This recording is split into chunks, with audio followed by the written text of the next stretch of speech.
TorahBox.com pour la diffusion du judaïsme francophone vous retransmet un enseignement du Rav Eliyahu Hassan. Bonne écoute et bon limoud.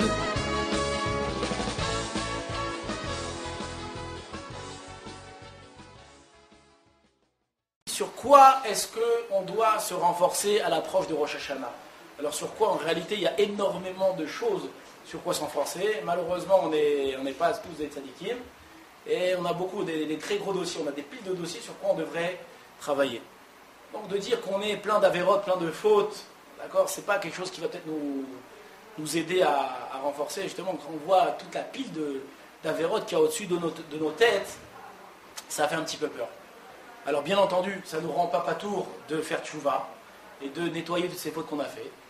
Mais bon, si on n'a pas la force de se battre directement contre la avérote, alors qu'est-ce qu'on doit faire? On doit essayer un peu de renforcer nos mitzvot. Les choses bien qu'on fait, alors les faire encore mieux. D'accord? Donc d'un côté, effacer nos avérotes, mais de l'autre côté, renforcer nos choses bien. Il y a une chose qu'on fait toutes les semaines, vous savez c'est quoi?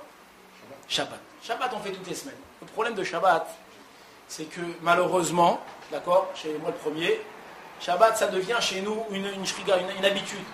D'accord, on fait, ça devient quelque chose d'habituel et on n'arrive pas vraiment forcément tout le temps à ressentir la sainteté du Shabbat et le but du Shabbat. D'accord, alors pour nous le Shabbat ça devient un jour de repos.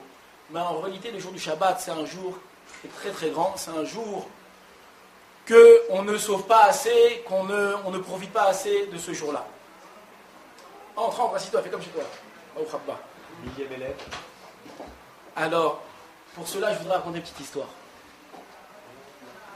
Il y avait dans la ville de Tchernobych, pas Tchernobyl, Tchernobych, là-bas il y avait un rave, c'était le rave qui avait écrit un livre qui s'appelle Be'er Maim Chaim.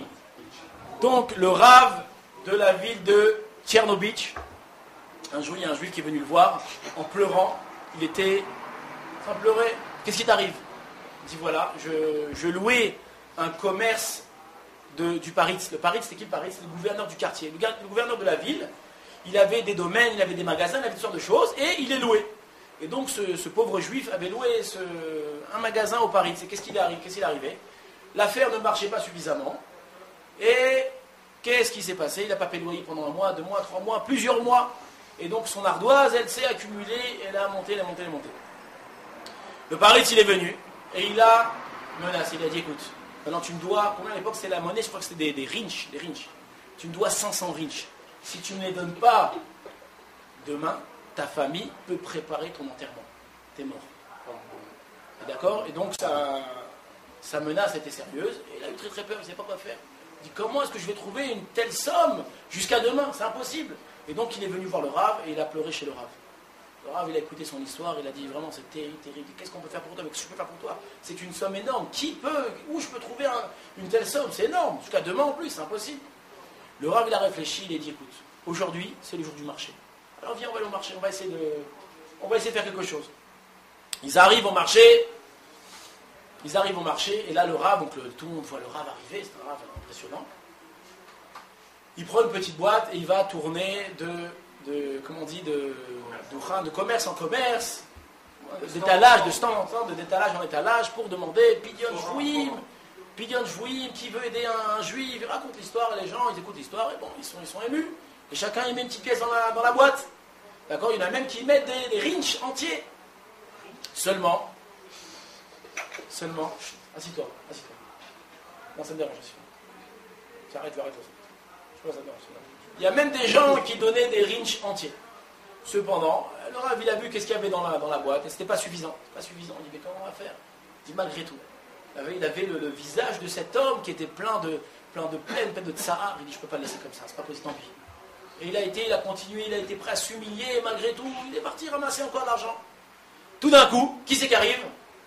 Là arrive le roi du marché. C'était qui le roi du marché? Il s'appelait Hirschel. C'est qui Hirschel? C'était le vendeur de cheval. Le vendeur de chevaux, pardon. Le vendeur de chevaux. Donc lorsqu'il arrivait, il arrivait toujours avec 5, 6, 7 chevaux. Et ça faisait beaucoup de poussière, beaucoup de bruit. Et lorsqu'il arrivait dans le marché, alors tout le monde s'écartait. Oh, il arrive. Maintenant, Hirschel, c'était un homme qui était, bon, bien sûr, il faisait Shabbat, bien sûr, il mangeait kasher. Bien sûr, c'était un juif, on va dire, traditionnaliste. Mais bon, lui, il a Yirat Shamayim, la crainte du ciel, ça faisait 2. D'accord, il avait plein d'amis dans le marché, c'était bon, des amis pas très fréquentables, pas très... Ouais, bon, il est descendu comme ça donc de son cheval, et comment on l'a vu, il commence à rigoler, il commence à un peu... Quelqu'un de léger comme ça. Tout d'un coup, il est en train de parler avec ses amis de plaisanterie, voilà. Et qu'est-ce qu'il fait? Il voit au loin, là-bas, il voit un monsieur d'une certaine allure, avec une barbe, avec un chapeau comme ça, un monsieur qui avait l'air important. Il regarde comme ça, mais dis-moi, c'est pas le Chazal, ça? C'est pas comment on dit Chazal? Le ministre officiant de la synagogue. Cet homme-là, c'est pas lui. Qu'est-ce qu'il fait? Il s'approche de lui. Il dit, ah, c'est lui, apparemment. Et il fait, hé, Yehudi, viens voir, viens voir, viens voir. Il l'appelle comme ça. Alors le Rav s'approche de lui. Il dit, dis-moi, toi, t'es pas le Chazan de la synagogue? T'es pas Chazan? Le Rav, c'était un monsieur qui était humble, Anna. Il dit, oui, c'est vrai, Emet, c'est vrai, je suis Chazan aussi. Il dit, moi, qu'est-ce que tu fais là? Tu ramasses l'argent pour un pauvre? Il dit, oui, c'est vrai, Emet. Il dit, écoute, si tu veux, moi je suis prêt à te donner toute la somme qui te manque. Mais à une condition. C'est quoi la condition? C'est que tu montes sur la carriole, là, il y a un cheval et une carriole, et tu fais le tour du marché en carriole, en chantant Kol Nidré. C'est quoi le Kol Nidré? C'est la première prière, le premier chant qu'on dit le jour du Yom Kippour. Le Rav, qui, bon, c'était pas un cocher, il n'a pas tellement l'habitude de monter sur un cheval ni dans une carriole. Malgré tout, il a dit, si ça peut sauver un juif, je suis prêt à le faire. Pas de problème. Ok, où est la carriole? Il dit, voilà, monte. Il monte dans la carriole. Alors là, déjà, le Rav, il était un petit peu impressionné. Le cheval était haut, la carriole était haut. Qu'est-ce qu'il fait? Le Hirschel, il prend son fouet, il commence à donner un coup sur le cheval et il dit, oh. Et le cheval, il commence à partir à toute allure. Et le Rav, il commence à hurler. Les gens, les non-juifs qui étaient autour du marché là-bas, en train de rigoler. Et le Rav, il commence à crier, oh,